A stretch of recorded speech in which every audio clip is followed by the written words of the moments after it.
বাংলাদেশের সর্বশেষ গুরুত্বপূর্ণ আপডেট সংবাদে আপনাকে স্বাগত। শুরুতেই সংবাদ শিরোনাম, পরে বিস্তারিত। শুরুতেই জানিয়ে দিব, সাবেক সংসদ সদস্য হাজী সেলিম গ্রেপ্তার। ঢাকা ৭ আসনের সাবেক আওয়ামী লীগের সংসদ সদস্য এমপি হাজী মোহাম্মদ সেলিমকে গ্রেপ্তার করেছে পুলিশ। আজ মধ্যরাতে গোয়েন্দা পুলিশের একটি দল পুরান ঢাকার বংশাল এলাকা থেকে এই মাফিয়াকে গ্রেপ্তার করে। এরপর জানিয়ে দিব, গার্মেন্টস কর্মী হত্যা, ফের রিমান্ডে গোলাপ। রাজধানীর রাধাবর থানায় গার্মেন্টস কর্মী রুবেলকে হত্যা মামলায় আওয়ামী লীগের প্রচার এবং প্রকাশনা সম্পাদক আব্দুস সোবহান গোলাপের ৩ দিনের রিমান্ড মঞ্জুর করেছে আদালত। আজ ২ সেপ্টেম্বর ঢাকার মেট্রোপলিটন ম্যাজিস্ট্রেট মোহাম্মদ মেহেদী হাসানের আদালত ফের রিমান্ডের আদেশ দেয়। এবারে জানাবো, রেমিটেন্সের পালে আগস্টে এলো ২৬,৬০০ কোটি টাকা। সদ্যবিদায়ী আগস্টে দেশে বৈধপথে রেমিটেন্স এসেছে $২২২ কোটি। প্রতি ডলার দেশীয় মুদ্রায় যার পরিমাণ দাঁড়ায় ২৬,৬৪০ কোটি টাকার বেশি। আজ বাংলাদেশ ব্যাংকের সংশ্লিষ্ট বিভাগ থেকে সব তথ্য জানানো হয়েছে। শেখ হাসিনা পতনের পর বাংলাদেশে রেমিটেন্সের প্রবাহ ব্যাপক হারে বৃদ্ধি পাচ্ছে, যেটি দেশের জন্য অত্যন্ত স্বস্তিদায়ক সংবাদ। এবারে জানাবো, পরিচয় না দিয়ে কাউকে গ্রেপ্তার করা যাবে না বললেন স্বরাষ্ট্র উপদেষ্টা লেফটেন্যান্ট অবসরপ্রাপ্ত মোহাম্মদ জাহাঙ্গীর আলম চৌধুরী। অভিযান পরিচালনার সময় আইন শৃঙ্খলা রক্ষাকারী বাহিনীকে নিজেকে পরিচয় দিয়ে গ্রেপ্তার করতে হবে বলে জানিয়েছেন স্বরাষ্ট্র উপদেষ্টা লেফটেন্যান্ট জেনারেল অবসরপ্রাপ্ত মোহাম্মদ জাহাঙ্গীর আলম চৌধুরী। একই সঙ্গে পরিচয় না দিয়ে কোনো অবস্থাতেই কাউকে গ্রেপ্তার করা যাবে না বলেও জানান তিনি। এদিকে এস আলম মুক্ত হল ফার্স্ট সিকিউরিটি ইসলামী ব্যাংক। বিতর্কিত ব্যবসায়ী গোষ্ঠী এস আলমের নিয়ন্ত্রণ মুক্ত করার লক্ষ্যে ফার্স্ট সিকিউরিটি ইসলামী ব্যাংকের পরিচালনা পর্ষদ পুনর্গঠন করা হয়েছে। ৫ স্বতন্ত্র পরিচালক দিয়ে বাংলাদেশ ব্যাংক বেসরকারিভাবে এই ব্যাংকটির পর্ষদ পুনর্গঠন করেছে। এতে এস আলমের কবজা থেকে ব্যাংকটি মুক্ত হল। এবং সর্বশেষ জানিয়ে দিব, ভারতের নিষেধাজ্ঞায় আমাদের কিছু যায় আসে না বললেন সমন্বয়ক নুসরাত। বৈষম্যবিরোধী ছাত্র আন্দোলনের সমন্বয়ক নুসরাত তাবাসসুম বলেছেন, আমাদের বিরুদ্ধে ভারতের নিষেধাজ্ঞা দেওয়া হয়েছে থাকলে বা সত্য হলেও সেটাই আমরা গুরুত্ব দিচ্ছি না। এই নিষেধাজ্ঞায় আমাদের কিছু যায় আসে না। ৬ ছাত্রনেতার উপর ভারতের ভিসা নিষেধাজ্ঞা শীর্ষক একটি সংবাদ প্রকাশের পর মিরর এশিয়া, যাতে নুসরাত তাবাসসুমের নাম রয়েছে, সংবাদে উল্লেখিত নিষেধাজ্ঞার বিষয়ে প্রতিক্রিয়া জানতে চাইলে নুসরাত তাবাসসুম কালবেলাকে সব কথা বলেন। তারা বলেন, আমাদের কখনোই ভারতে যাওয়ার প্রয়োজন নেই। তারা যদি আমাদেরকে নিষেধাজ্ঞা দেয় সেটি তাদের ব্যক্তিগত ব্যাপার, এতে আমাদের কিছু যায় আসে না। প্রিয় দর্শক, এতক্ষণ শুনছিলেন সংবাদ শিরোনাম, এবারে বিস্তারিত। তবে তার আগে বন্ধুরা, অনুরোধ থাকবে এই সংবাদটিতে একটি লাইক দিন। এই চ্যানেলে আপনি নতুন হয়ে থাকলে আমাদের সংবাদটি দেখতে দেখতে চ্যানেলটি সাবস্ক্রাইব করে রাখুন, যাতে করে বন্ধুরা আমাদের পরবর্তী লেটেস্ট আপডেট সংবাদগুলো সবার আগে আপনার কাছে পৌঁছে যায়। এবারে বিস্তারিত। সাবেক সংসদ সদস্য হাজী সেলিম গ্রেপ্তার।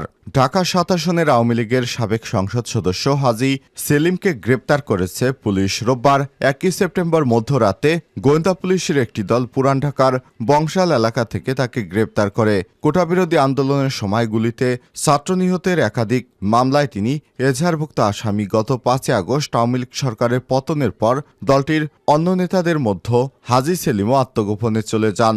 সাম্প্রতিক এই ঘটনা ছাড়াও পুরান ঢাকার হাজী সেলিমের বিরুদ্ধে জমি এবং ভবনসহ বিভিন্ন দখলের অভিযোগ পুরনো।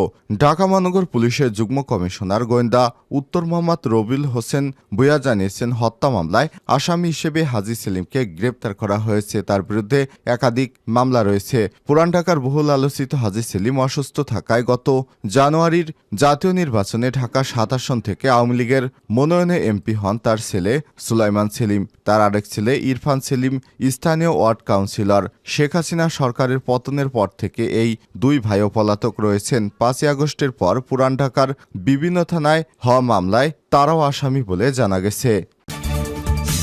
গার্মেন্টস কর্মী হত্যা, ফের রিমান্ডে গোলাপ। রাজধানীর রাধাবর থানায় গার্মেন্টস কর্মী রুবেল হত্যা মামলায় আওয়ামী লীগের প্রচার এবং প্রকাশনা সম্পাদক আব্দুস সোবহান গোলাপের ৩ দিনের রিমান্ড মঞ্জুর করেছে আদালত। সোমবার ২ সেপ্টেম্বর ঢাকার মেট্রোপলিটন ম্যাজিস্ট্রেট মোহাম্মদ মেহেদী হাসানের আদালত ফের রিমান্ডের আদেশ দেয়। এদিন রিমান্ড শেষে তাকে আদালতে হাজির করা হয়। এরপর মামলার তদন্ত কর্মকর্তা আদাবর থানার পরিদর্শক মিন্টু চন্দ্র বণিক পুনরায় ৭ দিনের রিমান্ড চেয়ে আবেদন করেন। এ সময় আসামি পক্ষে রিমান্ড বাতিল এবং জামিন চেয়ে শুনানি করেন। উভয় পক্ষের শুনানি শেষে আদালত জামিন নামঞ্জুর করে ফের রিমান্ডের আদেশ দেয়। এর আগে গত 25 আগস্ট রাজধানীর পশ্চিম নাখালপাড়া থেকে গোলাপকে গ্রেপ্তার করা হয়। পরদিন গত 26 আগস্ট গোলাপের 7 দিনের রিমান্ড মঞ্জুর করে আদালত। ছাত্র আন্দোলনের সময় গত 5 আগস্ট রুবেল সহ কয়েকশো ছাত্র জনতা সকাল 11টার দিকে আদাবর থানাধীন রিং রোড এলাকায় জাতীয়তাবাদী মিছিল বের করেন। এ সময় পুলিশ, আওয়ামী লীগ, ছাত্রলীগ, যুবলীগ, স্বেচ্ছাসেবক লীগ, শ্রমিক লীগ, তাঁতি লীগ, কৃষক লীগ, মৎস্যজীবী লীগের নেতাকর্মীরা গুলি চালায়। এতে রুবেল গুলিবিদ্ধ হয়। নিকটস্থ একটি হাসপাতালে নিয়ে গেলে কর্তব্যরত চিকিৎসক তাকে মৃত ঘোষণা করে। এই ঘটনায় 22 আগস্ট আদাবর থানায় একটি মামলা দায়ের করেছেন রুবেলের বাবা রফিকুল ইসলাম। মামলার প্রধান আসামি করা হয়েছে সাবেক প্রধানমন্ত্রী শেখ হাসিনা। অন্যান্য আসামিদের মধ্যে রয়েছে শেখ হাসিনার বোন শেখ রেহানা, আওয়ামী লীগের সাধারণ সম্পাদক ওবায়দুল কাদের, ক্রিকেটার সাকিবুল হাসান, নায়ক ফেরদৌস, ব্যারিস্টার সাইদুল হক সুমন ইত্যাদি। রেমিটেন্সের পালে আগস্ট এলো 26,640 কোটি ডলার। সদ্যবিদায় আগস্টের শেষে বৈধ পথে রেমিটেন্স এসেছে 2,200 কোটি ডলার প্রতি ডলার দেশীয় মুদ্রায়, যার পরিমাণ 26,640 কোটি টাকার বেশি। রোববার 1 সেপ্টেম্বর বাংলাদেশ ব্যাংকের সংশ্লিষ্ট বিভাগ থেকে এসব তথ্য জানা গেছে। এর আগে আওয়ামী লীগ সরকারের প্রতি অনাস্থা প্রকাশ করে প্রবাসীরা বৈধ পথে টাকা পাঠানোর এক প্রকার বন্ধ রাখলে রেমিটেন্সে ভাটা পড়েছিল। তখন শেখ হাসিনা সরকার পতনের পর থেকে আবারও বাড়তে থাকে বাংলাদেশে রেমিটেন্স প্রবাহ। কেন্দ্রীয় ব্যাংকের তথ্য অনুযায়ী সদ্যবিদায়ী আগস্টে সব মিলিয়ে দেশে বৈধ পথে রেমিটেন্স এসেছে 2.22 বিলিয়ন ডলার। এর আগে গত বছরের একই মাসে 160 কোটি ডলার প্রবাসী আয় এসেছিল, অর্থাৎ 1.6 ডলার। এই হিসেবে আগের বছরের তুলনায় চলতি বছরের আগস্টে প্রায় 62 কোটি ডলার অর্থাৎ 0.62 বিলিয়ন ডলার রেমিটেন্স বেশি এসেছে।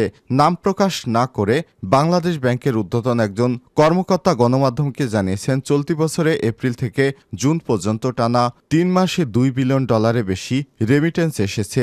জুলাইয়ের নিচে নেমে আসে।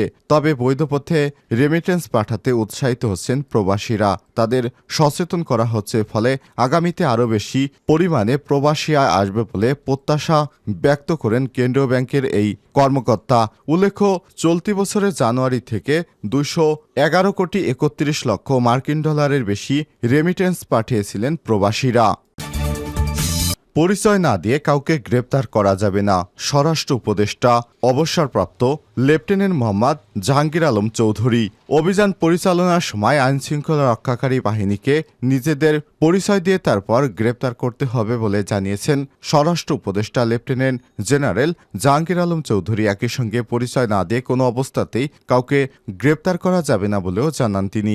আজ 1 সেপ্টেম্বর স্বরাষ্ট্র মন্ত্রণালয়ের সিনিয়র তথ্য কর্মকর্তা ফয়সাল হাসান স্বাক্ষরিত এক বিজ্ঞপ্তিতে সব তথ্য জানানো হয়েছে।